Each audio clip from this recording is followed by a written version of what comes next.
ఈ టీబీ ముక్త భారత్ అభియాన్ అనే కార్యక్రమం మనం టీబీని మామూలుగా లక్షణాలు ఉన్న వాళ్ళకి మాత్రమే కాకుండా లక్షణాలు లేకపోయినప్పటికీ కూడా టీబీకి గురి కాగలిగే కొన్ని రకాల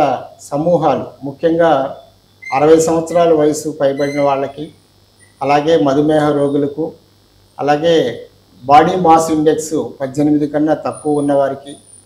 సెల్ఫ్ రిపీటెడ్ అంటే స్మోకర్స్కి, అలాగే ఆల్కహాల్ అలవాటు ఉన్న వాళ్ళకి, అంతేకాకుండా గతంలో టీబీ బారిన పడిన వాళ్ళకి, టీబీ పేషెంట్స్ యొక్క ఇంట్లోని వారికి,